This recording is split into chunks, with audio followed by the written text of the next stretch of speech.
Hola gente, bienvenidos a un nuevo video de Motorsport Planet. Vamos a hablar el día de hoy de la polémica de Ferrari, así es, ya que no hemos analizado lo que se dio el fin de semana entre Charles Leclerc y Carlos Sainz, que la verdad que tuvieron un roce, fin de semana complicado para Ferrari, que bueno, fue superado por Mercedes, no rindió de la manera que se esperaba, con las mejoras que traían, y bueno. Lo positivo para ellos es que ya tienen carrera este fin de semana en Austria para dejar atrás eso, pero les falta dar un pasito adelante. Han perdido un poquito la carrera de desarrollo comparado con el equipo McLaren y el equipo Red Bull. Así que bueno, vamos a analizar qué es lo que pasó en la escudería de Maranello, sobre todo también con los problemas que hay dentro entre sus pilotos, que por lo que dice Carlos Sainz les podría haber costado la posibilidad de lograr un mejor resultado. Antes te invito a que te suscribas al canal, dejame un like y activa esa campanita si no te pierdes de nada. Y como dijimos ya en el periodo posterior al Gran Premio de Mónaco, Ferrari arrancó un camino en el cual todavía se los ve un poquito complicado. Fueron dos carreras, la de Canadá y la de Barcelona, complicadas, sobre todo dejando mucho que desear todavía, como siempre lo decimos, en la velocidad de una vuelta. El problema de Ferrari. Clasificaron quinto y sexto tanto Charles Leclerc como Carlos Sainz, con una diferencia muy pequeña entre los dos de 5 milésimas, pero también con una diferencia muy pequeña con los Mercedes, ¿no? Quedando prácticamente a 20 y 30 milésimas de los pilotos de la escudería, entre 20 y 30 milésimas de los pilotos de la escudería de Brackley, y eso le costó la posibilidad por ahí de largar en ya posiciones de podio. Bueno, la realidad es que hubo órdenes o había un plan claro previo a la carrera para la escudería, y era que los pilotos tenían que prácticamente gestionar los neumáticos en la primera parte si en la largada no lograban superar a los pilotos de la escudería de Brackley, para después poder atacar, ¿no?, cuando tengan aire libre. El monegasco por ahí pudo adelantar a Hamilton, sobre todo en la recta, en la largada, pero después volvió a ser adelantado en la curva 2, que eso también fue algo que le jugó un poquito en contra, mientras que en las vueltas iniciales fue atacado por su compañero de equipo, por Carlos Sainz, que lo superó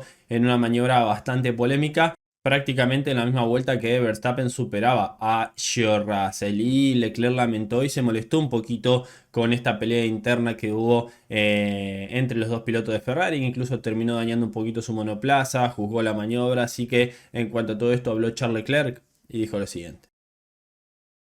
En lo que a mí respecta es muy simple, se nos dijo que ahorrásemos los neumáticos en la primera parte de la carrera para poder empujar después, así que es un poco una pena que ocurriese este tipo de cosas, pero es una discusión que tendremos internamente. Frené en el mismo sitio que él más o menos y luego tomó la curva como si yo no estuviera allí.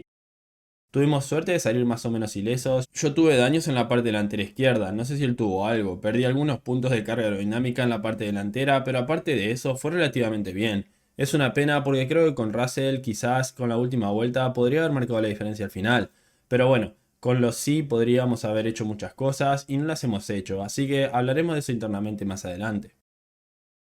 Bien, están las palabras de Leclerc, como digo, confirmando prácticamente que tenían órdenes de conservar los neumáticos para poder aprovechar el tema de la estrategia, porque era muy difícil adelantar, sobre todo con el mismo neumático. Incluso lo dijo Verstappen, que si él no pasaba a Russell en esa vuelta, después la caída de los neumáticos iba a ser muy difícil. Entonces no solo aprovechó Max, sino ahí también fue donde aprovechó Carlos Sainz. Obviamente, después de esto, Sainz se quejó. La maniobra con Leclerc se termina quejando por la radio cuando Leclerc lo toca. Ahora vamos a analizar un poquito la maniobra. Yo creo que el causante del toque por ahí es más Sainz que Leclerc, si bien va por afuera, ya voy a analizar por qué. Mientras que después en la maniobra con Hamilton también se termina quejando. La verdad que en las dos maniobras en las que están las posiciones completamente diferentes, se queja Carlos Sainz de lo mismo. Bueno, en Barcelona es muy difícil pasar sin ir al roce en esa curva, que es un poquito un embudo. Pero la realidad es que, como dijo Leclerc, si vemos que llegó a 3 décimas de Russell,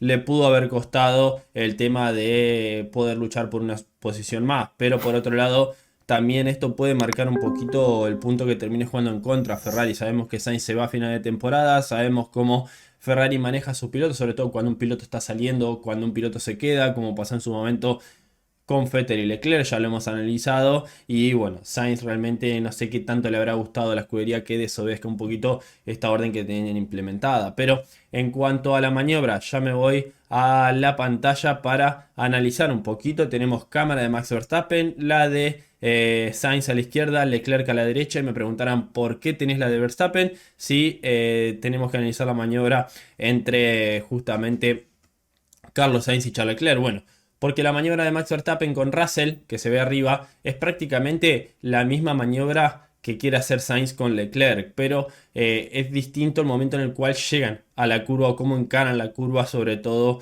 Sainz comparado con Verstappen. Vamos a darle play para analizar y como vemos tenemos las maniobras y tenemos prácticamente el contacto de los pilotos de Ferrari, mientras que Verstappen salió ileso como siempre tiende a ser el piloto de el equipo Red Bull. Pero ya volviendo a la maniobra, ¿qué es lo que quiero comparar? Lo que quiero decir es que si vemos en la...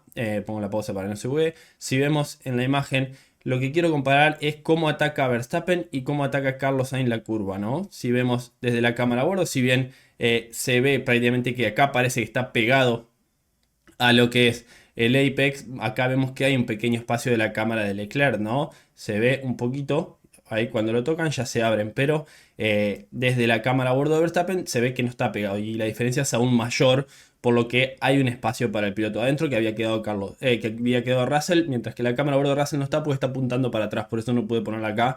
Y es una lástima eso, porque hubiera sido bueno tener la cámara on board de Russell, pero está apuntando hacia atrás. ¿Qué es lo que pasa o qué es lo que analizo yo acá? Que prácticamente, como vemos, Leclerc más a la derecha no puede ir. Incluso el hecho de ir tan arriba del piano es lo que después termina Leclerc lanzándolo un poquito contra Sainz, si vemos, ¿no? Se sube tanto el piano para evitar el contacto que después termina indudablemente el piano lanzándolo un poquito para ese lado. Pero si vemos la maniobra, es así. Si vemos la cámara a bordo de Verstappen y vemos la cámara a bordo de Sainz, Sainz dobla como si no hay nadie, como si su compañero de equipo no está ahí. Y prácticamente podría haber dado un poquito más de espacio porque después le queda la otra curva hacia su lado prácticamente. Y Leclerc, como vemos, cuando entran a la curva, no es que Leclerc está completamente atrás. Leclerc está con su rueda en el pontón de Sainz, no es que lo pasó completamente. Entonces, prácticamente yo creo que acá el que podría haber evitado un poquito más el contacto, si bien obviamente Leclerc puede frenar antes y dejarse pasar, están los dos encarando la curva y cuando arrancan a frenar, que es un poquito más atrás en esta situación, no es que lo había pasado completamente, ¿no? Pero como digo, acá vemos la diferencia obviamente entre un Verstappen a la hora de pasar, que lo hace simple, mientras que en este caso creo yo que Leclerc no tenía más nada que hacer, se sube completamente al piano como se ve para evitar el contacto y eso termina afectando, incluso después vuela una pieza del alerón de Leclerc y que eso le termina afectando un poquito en carga aerodinámica. Por otro lado, ¿qué es lo que tuvo mucha suerte Carlos Sainz, creo yo? El hecho de que este contacto que vemos ahí entre el alerón delantero de Leclerc y el neumático trasero de Carlos Sainz no haya terminado en un pinchazo para el español. Eso normalmente termina en un pinchazo, ¿no? Porque sabemos que se terminan cortando para los neumáticos. Bueno, esto fue mucha suerte que tuvo el español en esa maniobra en la cual prácticamente podría haber terminado ahí sus chances de terminar dentro del top 10. Y como digo, para mí me parece que Leclerc se sube tanto al piano para evitar el contacto que se termina, bueno, tocando el piso del auto con el piano y eso hace que el auto se vaya hacia afuera. Pero con la imagen que quiero que nos quedemos es prácticamente la diferencia que tenemos a la hora de encarar la curva cuando hay un piloto por dentro entre Verstappen que está arriba y Sainz que está abajo, que apunta derecho al apex como si no hay nadie, mientras que Verstappen sabe que Russell está ahí, que va a tratar de tirar Russell para defender, entonces deja un poquito de espacio total, sabe que yéndose ancho, un poquito más ancho, dejándole un poquito de espacio, evitar que él se tenga que subir completamente al piano como lo hizo Leclerc, le va a dar la posibilidad después de tener la cuerda para la otra curva y no va a tener inconvenientes. Así que mi análisis es que, bueno, la situación dentro de Ferrari puede estar un poquito complicada, hay que ver ya en Austria si están parejos o no, pero fue una situación que se podría haber evitado, como dijimos. Sainz acá es que él prácticamente termina desobedeciendo un poquito la estrategia de Ferrari, tuvieron un contacto, se podría haber terminado la carrera de los dos acá, ¿por qué? Porque no solo lo que dijimos del pinchazo, también se podría haber dañado el alerón de Charles Leclerc, así que en un leve contacto, que obviamente en Barcelona es difícil de adelantar, es posible, pero lo que más llama la atención de acá es la orden que tenían antes en Maranello. Obviamente Sainz aprovechó, atacó en su casa, sabe que se va del equipo, hay que ver cómo resultará esto en las próximas carreras, en el devenir de los próximos encontronazos que pueden llegar a tener Leclerc y Sainz, y sin dudas hay que ver cómo trabaja la escudería, si decide o no trabajar en equipo o termina afectando un poquito a esto. Cierro por acá con este video, déjame comentar qué opinas vos de este análisis que hicimos. Suscríbete al canal, deja me gusta y nos vemos en el próximo video de Motorsport Planet. Adiós.